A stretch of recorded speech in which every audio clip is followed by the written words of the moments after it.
Reporting from Israel for EndTimes.com, this is Brian Schrauger. For the last 15 years, a new world order has been growing with remarkable alacrity.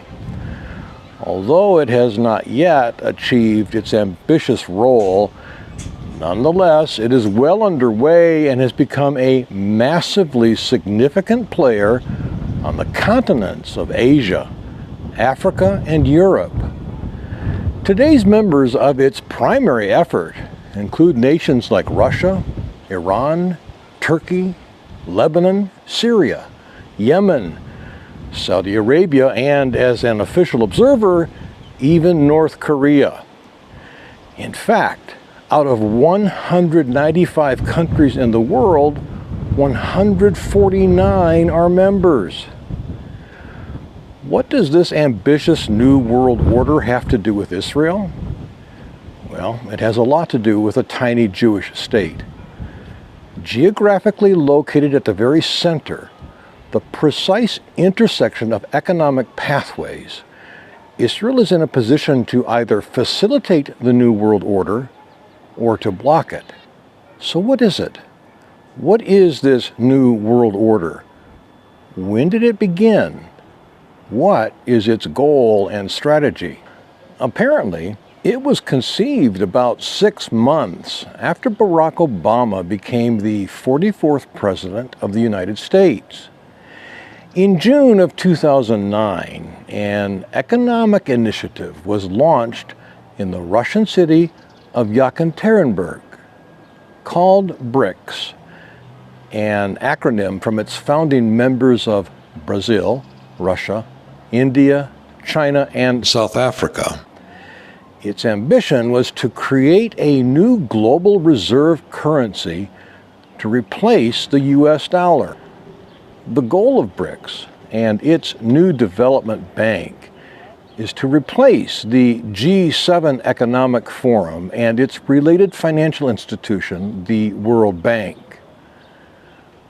The problem it faced in 2009 and still faces today is that all but one of its members lacked necessary financial and productivity power to compete with the West. So, what to do? China stepped up. In September of 2013, Xi Jinping, General Secretary of the Chinese Communist Party, announced a global infrastructure development. Today, it is called China's Belt and Road Initiative, in short, BRI, a multi-trillion-dollar investment in economic infrastructure unlike anything the modern world has ever seen. It already spans 3 continents and includes about 60% of the global population. Highways are being carved through mountains and across countries. Likewise, pipelines for oil and gas and trains for overland shipments. Huge ports have been and are being constructed in Southeast Asia and along the coasts of the Persian Gulf, the Arabian Sea, the Red Sea, and the Mediterranean. The initiative is called Belt and Road based on an ancient trade route by land called the Silk Road, and by sea, the path that earliest vessels traveled to and from the West. The belt then refers to trading routes by sea, while for its part, the road is overland transport. Today, those pathways for commerce also include a number of so-called corridors. More about them in just a minute. Billions of dollars are being poured into countries, many of them underdeveloped, economically challenged, and poorly governed. Notably, China is loaning the money, not giving it away. If, for example, it builds a port, funds are loaned to the country where it will be located. When that country cannot repay the loan, China takes full ownership of what it has built, acquiring strategic geographic facilities for long-term trade and military protection of that trade. China's clear goal is to replace the United States as the world's superpower nation. Its Belt and Road accomplishments since launching in 2013 are stunning. Equally remarkable is that so many people in the West, especially in America, have almost no idea what China is doing, or if some idea, dismiss it as unimportant. Why?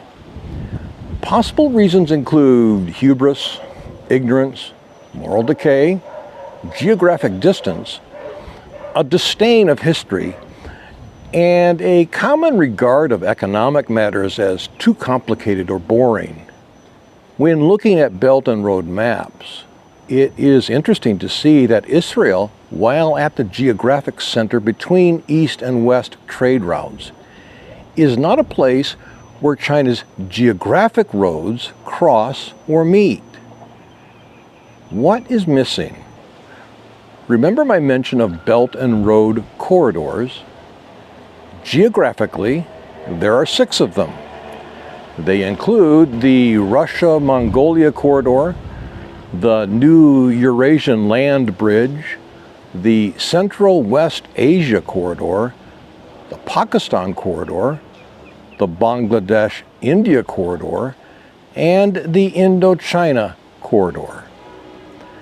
The missing corridor on maps of China's Belt and Road Initiative is called the Digital Silk Road. Because it's digital, the Digital Silk Road is almost impossible to picture on a conventional map. Regardless, the country at the center of the Digital Silk Road is Israel. According to one of the world's most influential think tanks, Israel's International Institute for Strategic Studies, Israel, quote, is the only country in the world to have signed a comprehensive innovation partnership with Beijing, putting a strong focus on science, technology, and innovation cooperation since the early stages of the relationship. It is also one of the few countries along the Digital Silk Road where China is less interested in selling its own technologies than in trying to acquire another's innovation. Often branding itself as a startup nation, Israel's vibrant tech ecosystem has benefited from a highly educated population coupled with government incentives and investments from multinational companies. This model of innovation-led development, but also the strong synergies between Israel's tech and defense industries, are particularly interesting to China, whose companies have dramatically increased their investments in Israeli tech companies over recent years. For China, digital management and security technologies are vital to the success of its vast bridge and road infrastructure. Simply put, none of it will work without the ability to operate all of its complex components. Then, too, there is China's 2020 rollout of its digital or cryptocurrency for the yuan. Aiming to become the world's primary currency, the importance of its digital yuan cannot be overemphasized. Once again, however, its success depends on the highest levels of digital security, a service Israel is uniquely positioned to provide. What does this mean? What does this mean for the Jewish state? Inasmuch as it becomes the source of digital technology and security for the China-led New World Order, probably by means of a treaty, it stands to gain an unprecedented amount of wealth. China's New World Order appeals to nations with vastly different ideologies because its primary focus is economic prosperity, not religious or political ideologies. That's why, even as an atheistic state, China readily partners with ideological enemies like Iran. China has decided that the way to win its place at the head of a new world order is to ignore ideological differences for the sake of economic gain. And toward that end, it offers a unique path to peace in the Middle East, an economic path. China's communism is not like the communism of the old Soviet Union. China's communism has embraced capitalism with an authoritarian twist. It has created a system that enables its 1.5 billion residents to obtain wealth, but only in partnership with the state, which always has the final say. So far, that unique blend is working. It does, however, have a number of significant weaknesses.